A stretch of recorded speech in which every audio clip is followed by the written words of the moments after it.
Hello dear students, welcome in ASC starter. Dear students, जिन बच्चों को ये नहीं पता कि मैंने क्लास 9 एएससी स्टार्टर के नाम से एक नया चैनल बना दिया है, जिसमें क्लास 9 से रिलेटेड बहुत सारे वीडियोस मैंने प्रोवाइड किए हैं। तो मैं बता दूं कि ये वीडियो मैंने इसलिए जो बच्चे जानते हैं उनको बता रहा हूँ मैं कि मैंने पुराने चैनल पर ही अपलोड किया है, क्योंकि अभी बहुत से बच्चों को ना ये नहीं पता कि न्यू चैनल मैंने बनाया हुआ है। अब ये मैंने पुराने चैनल में वीडियो डाली है, ठीक है। तो जो बच्चे जानते हैं और जो बच्चे नहीं जानते उन सबको ये कहूँगा कि आप जब पार्ट 1 और पार्ट 2 देखेंगे ना, तो वो पार्ट 1 और पार्ट 2 मैंने नए चैनल पर बना रखा है, तो उसको भी आप सब्सक्राइब कर लेना, ठीक है। तो ये मैंने पुराने चैनल पर वीडियो आपको प्रोवाइड कर रहा हूँ।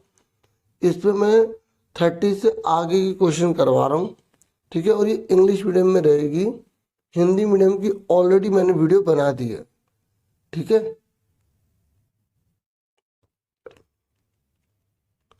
तो हम जो है अब 31 क्वेश्चन से स्टार्ट कर रहे हैं इंग्लिश मीडियम। देखिए 31 से स्टार्ट कर रहा हूँ। तो यहाँ पर क्वेश्चन है कि ग्लोबल पॉवर्टी सिनेरियो क्या है, इसको डिस्कस कीजिए। देखिए पहले इसका मतलब समझिए। इसका मतलब ये है कि अलग अलग कंट्रीज के अंदर ना पॉवर्टी जो है वो कैसी है। मतलब अगर हम कंट्री को भी थोड़ा सा ना कहें, हम ये बोले कि अलग अलग जो कॉन्टिनेंट हैं, ठीक है, तो वहाँ पर पॉवर्टी की सिचुएशन कैसे है, क्या इतने सालों में, जैसे 100 साल 20 साल 50 सालों में क्या पॉवर्टी वहाँ कम हुई है और कहाँ कम हुई है, कैसा ट्रेंड चल रहा है, तो वो आपको बताना है। तो आप यहाँ पर थोड़ा सा बता सकते हैं, जरूरी नहीं कि आपको सेम लिखना है, अपनी लैंग्वेज में आप लिख सकते हैं, ठीक है। जैसे आप लिख सकते हैं कि वर्ल्ड में जो वर्ल्ड बैंक है ना, वही कहता है कि अगर कोई व्यक्ति $1.9 से कम कमा रहा है तो उसे हम पुअर कहेंगे, ठीक है। तो वो पॉवर्टी लाइन से नीचे होगा। और वर्ल्ड बैंक ने बोला है कि देखिए 1990 में ना 36% के आसपास पूरे वर्ल्ड में पुअर लोग थे, लेकिन 2015 के हिसाब से सिर्फ 10% रह गए हैं, ठीक है। या पॉइंट में लिख सकते हैं। आप दूसरे पॉइंट में लिख सकते हैं कि जो पॉवर्टी है ना वो अलग अलग रीजन के हिसाब से अलग अलग है। मतलब कहीं पर पॉवर्टी बहुत ज़्यादा है, कहीं पर पॉवर्टी कम है, ठीक है।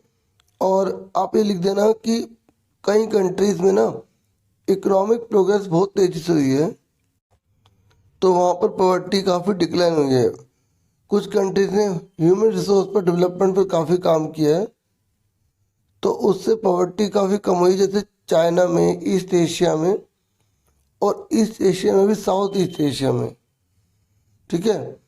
तो वहाँ पॉवर्टी काफ़ी डिक्लाइन हुई है। अपनी लैंग्वेज में बना कर लिख सकते हैं। जैसे चाइना का एग्जांपल दे देना कि चाइना में जो पॉवर्टी है ना वो 1981 से जहाँ 88.3% थी 14.7% हो गई 2008 में, और 2019 में 0.6% पॉवर्टी रह गई है, ठीक है। आप इंडिया, पाकिस्तान, श्रीलंका में बता सकते हैं कि यहाँ पर पहले पॉवर्टी 34% के आसपास थी 2005 में, तो 2014 में 15.2% रह गई है, ठीक है।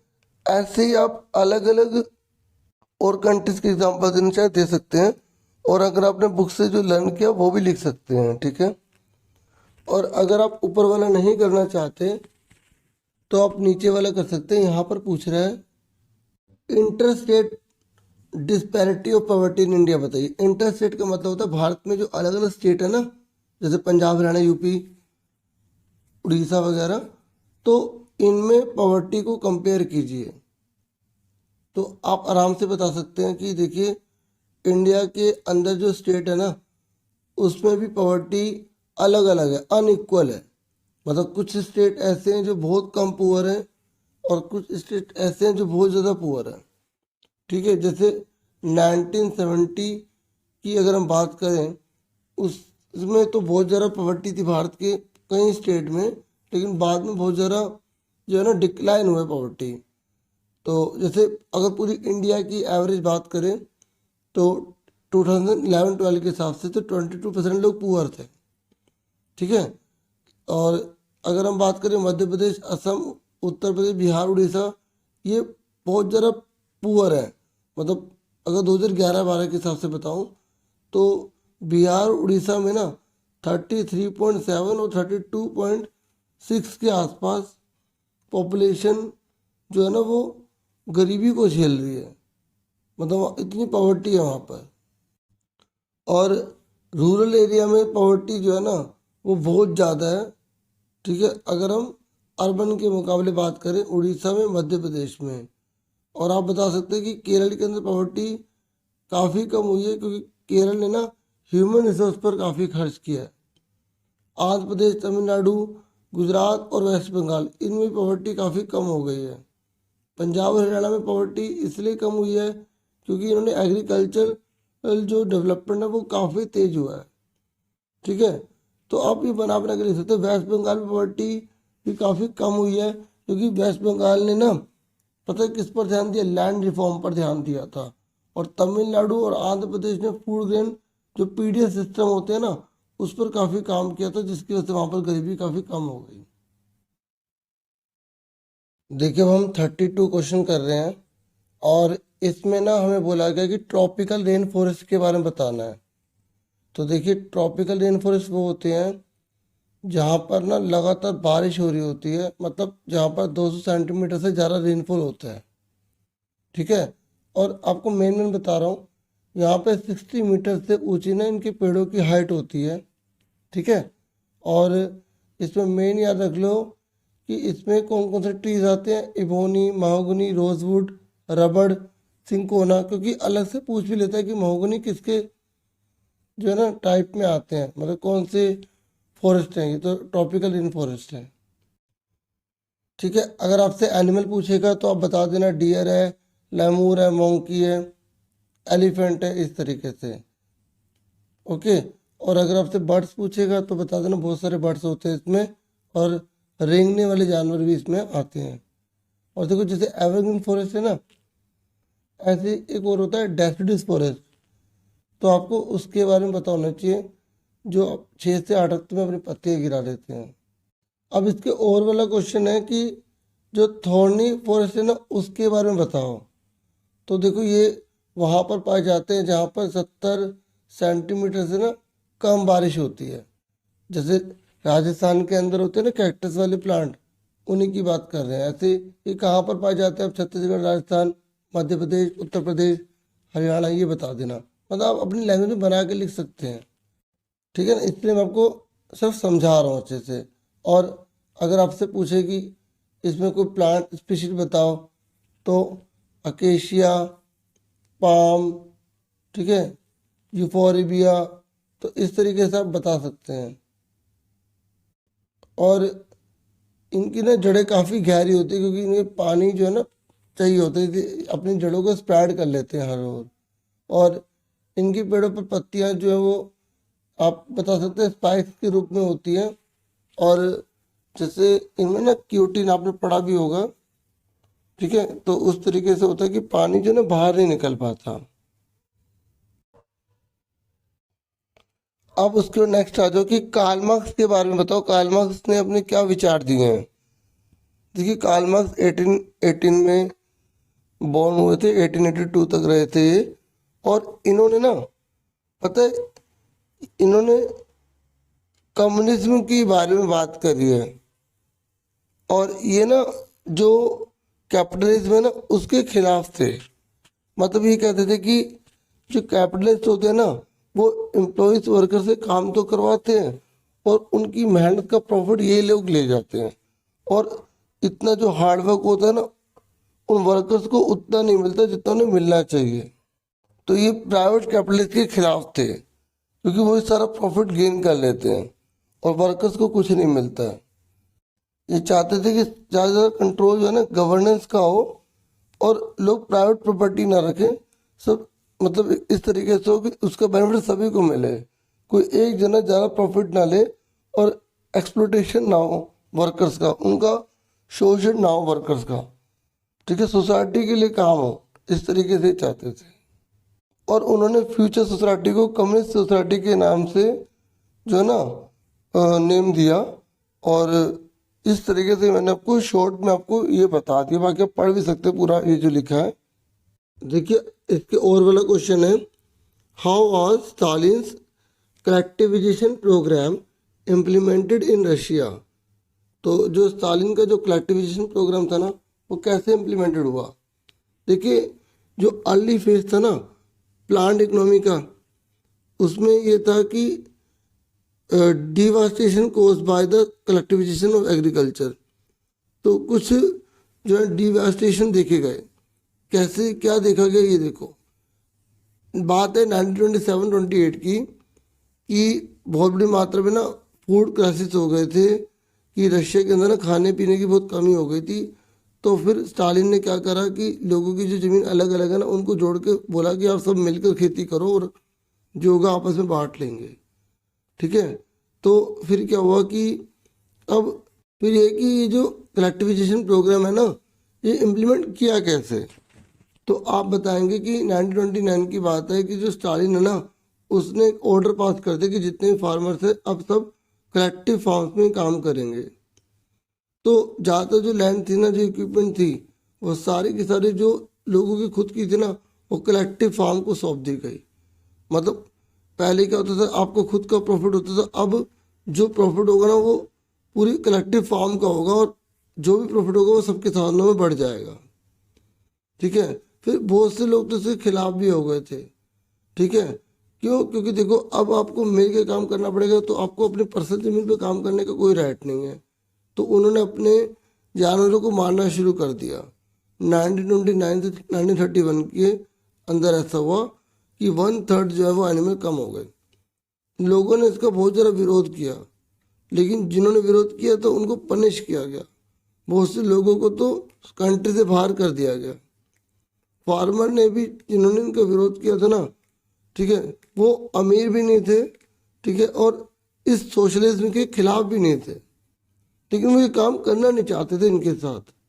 ठीक है, तो स्टालिन की जो गवर्नमेंट थी ना उन्होंने एक इंडिपेंडेंट बाद में फार्मर्स को अलाउ कर दिया एक लिमिटेड लेवल पर, लेकिन उनको कोई स्पेशल हेल्प नहीं मिलेगी। फिर ये हुआ था।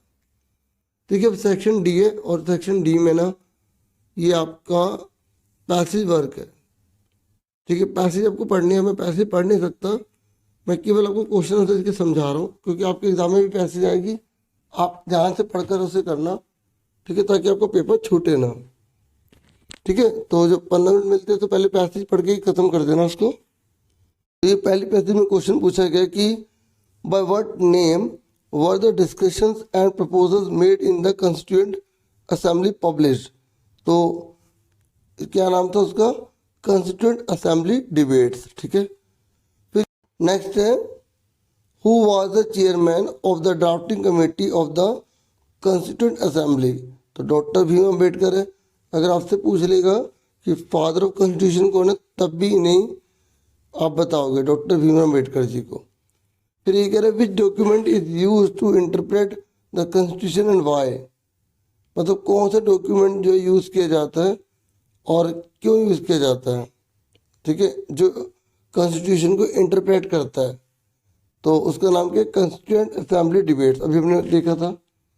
और क्यों क्यों ये इंटरप्रेट करता है कॉन्स्टिट्यूशन, क्योंकि ये थिंकिंग और रीजनिंग बताता है जो हमारे कॉन्स्टिट्यूशन के अंदर प्रोविजंस है उसके बारे में। उसके बाद नेक्स्ट हमारी पैसेज है ये वाली। तो इस पैसेज को पढ़ के फिर आंसर देने हैं। यहाँ बोला गया who was the leader of the Jacobin club. तो जैकोबिन क्लब के लीडर कौन है, मैक्सिमिलियन रॉसफेयर है। ठीक है, और जैकोबिन की जो रेड कैप है वो किसका सिंबल है, मतलब किस चीज़ का सिंबल है, किसको सिंबलाइज करते हैं, फ्रीडम को। नेक्स्ट है 35.3 state the importance of the Jacobian clubs in French society. तो जो जैकोबिन क्लब है ना उसकी आपको इम्पोर्टेंस बतानी है। तो आप बता देना कि जो जैकोबिन क्लब थे ना इसमें वो लोग आते थे जो कम एफ्लुएंट होते थे, मतलब इतने अमीर नहीं थे, और ये लोगों को इकट्ठा करने का एक मंच था।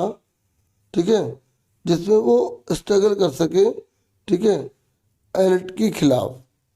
अब उसके बाद फिर एक पैसेज थी, और इस पैसेज को पढ़ने के बाद आपको इन प्रश्नों के उत्तर देने थे कि on what basis are the Himalaya classified from west to east. तो आप बताएंगे the classification of the Himalaya from west to east has been done on the basis of boundaries of the river valley. ये कह रहे हैं ना कि वेस्ट से ईस्ट तक हिमालय को किस बेस पर क्लासिफाइड किया गया है, तो हमने बेसिस ऑफ बाउंड्रीज के पर किया है रिवर वैली में, ठीक है, रिवर वैली के बेस पर। फिर ये कह रहे हैं between which two river is the Punjab Himalaya situated. तो पंजाब हिमालय जो है वो सतलुज और इंदुस रिवर के बीच में है। नेक्स्ट है mention any two features of the eastern hills. तो आप बता देना कि ये जो हिल्स होती हैं ये स्ट्रॉन्ग सैंडस्टोन की बनी हुई है, सेडिमेंट्री रॉक की, और ये जो हिल है इसमें बहुत घने जंगल है, ठीक है, और ये पैरेलल रेंज है इसमें, और बहुत सारी वैलीज भी हैं। अब मैप वर्क है, तो आपसे पूछा कि एलिड नेशन एक्सिस नेशन आपको बताने दोनों कौन है। आप ध्यान से पढ़ा यहाँ पे करके देखो और बताओ ये कौन सी कंट्री है और ये वाली कौन सी कंट्री है।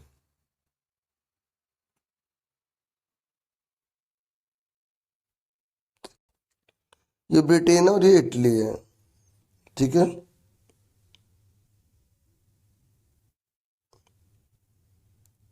अब मैप में आपको ये सब भर के दिखाने हैं, ठीक है। ये इंडिया का मैप है, इसमें भरना है आपको।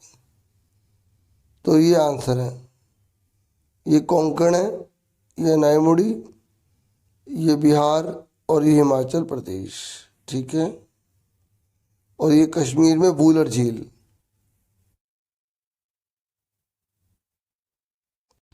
जो बच्चे देख नहीं सकते ना मैप को, उनके लिए क्वेश्चन है ये कि आपको बताना है कि स्टेट या सेंटर या टेरिटरी बताना है जहाँ पर देहरादून लोकेटेड है। तो उत्तराखंड। फर्स्ट वर्ल्ड वार जो है उसका एंड कब हुआ था 1918 में। सेकेंड वर्ल्ड वार का एंड कब हुआ था 1945 में। और वूलर जो लेक है वो कहाँ पर है, जम्मू कश्मीर में। और छत्तीसगढ़ जो स्टेट है ना उसकी कैपिटल कौन सी है, रायपुर है। तो इस तरीके से मैंने आपको पूरा करवा दिया डियर, ठीक है। तो आप सब जो न्यू चैनल बनाया ना प्लीज़ उसको सब्सक्राइब कर लेना, ठीक है। और आप सबको all the best. Thank you for watching and listening carefully. Take care dear students.